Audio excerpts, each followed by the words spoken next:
Hello, Team Westover. I am Senior Master Sergeant Jacob Frohreich. I am the AGR Superintendent over at the base chapel, and I'd like just to take a few minutes of your day here to tell you about what the Religious Affairs career field is, what we do, and how we serve you in the community. So, one of the questions that I get asked the most is, what do you do? And what does it mean to be a Religious Affairs Airman? The short answer to that question is everything. We do everything. The long answer to that question is that we provide for every military member's First Amendment right for free exercise of religion. That could mean coordinating with a chaplain to provide a worship service, whether it be Catholic or Protestant or you name it. Or that could mean coordinating a resource downtown that is local that we can provide to you so that you have the opportunity to worship in the way that you see fit. It could also mean just providing you a quiet space at the chapel. We also do crisis and emergency intervention counseling. We are a resource that you can use to talk about anything. If you have something that's weighing on you, if you are in a very dark place and you need somebody to talk to and you don't know who to reach out to, we are that resource for you.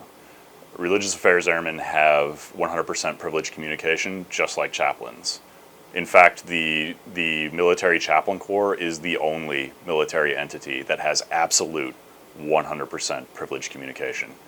Whatever you tell me, provided it meets the criteria of privileged communication, I'll never tell another living soul as long as I live. That's how it works. So you can be assured that whatever you say is going to stay private. That is a service that we can offer you. Another aspect of what we do is unit engagement. Earlier on, I said we do everything. And this is kind of where that plays into effect. We intentionally and deliberately embed ourselves into your units to do what you do, to experience what you do, to go through the same training that you do, so that we better understand what your needs are and how we can best help and serve you. So that's what I mean by we do everything. I've been to desert combat school, I've been to advanced arms training, I've hung out with security forces and done the same training that they've done. I've gone and played with EOD. I've sat with comptrollers, I've sat with public affairs, I've gone to medical mass casualty incidents and trainings, all to better understand what the people I serve do and how to best help them. It provides us with a unique perspective and a unique skill set that I'm very, very thankful for. We also facilitate force protection for chaplains. As many of you may or may not know, chaplains are non-combatants. They are not allowed to carry firearms. Somebody has to make sure that they're safe. That somebody is us. Either providing directly or coordinating with, say, security forces to ensure that my chaplains are safe. I'm going to take a verbiage from the Air Force Chief of Chaplains, Chaplain Scheich, with a program that we have called HC Next. And one of those tenets is caring for people like nobody thinks possible. Some of you may quirk an eyebrow when I say that.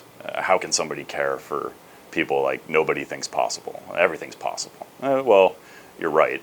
Everything is possible. But when I say care for people like nobody thinks possible, I'm going to tell you a couple of stories. I have seen Religious Affairs Airmen, I have worked with Religious Affairs Airmen that have sat down with people who have suicidal tendencies or suicidal ideations, and from 8 o'clock in the morning until 3 o'clock that next morning, they're talking with them and helping them and getting them back to a place where they are in a brighter spot in their lives.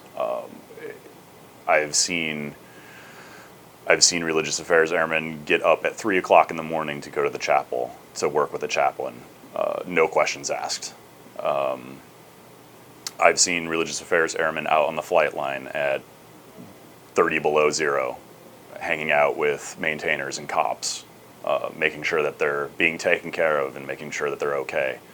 I have personally worked with religious affairs airmen that have been under fire in deployed scenarios protecting their chaplains. And they all do it with no complaints, with no reservations, with no questions asked. It's why we do what we do. We care about you. We care about every single person on this base. I don't care if you're Christian. I don't care if you're Muslim, Jewish. It doesn't matter. I don't care if you're an airman, a soldier, a sailor, a Marine. We're here for everybody. That's what we do. For me personally, I've only ever been a religious affairs airman, and I couldn't see myself doing anything else. The driving force for me is if I can help just one person through the darkest spot in their life and get them back to a point where they are in a healthier, brighter location, I've done my job. How do I become a religious affairs airman? How do we do that? Well, your first step is you come talk to me. So we're over in building 1100. The lights are on, doors are unlocked all day.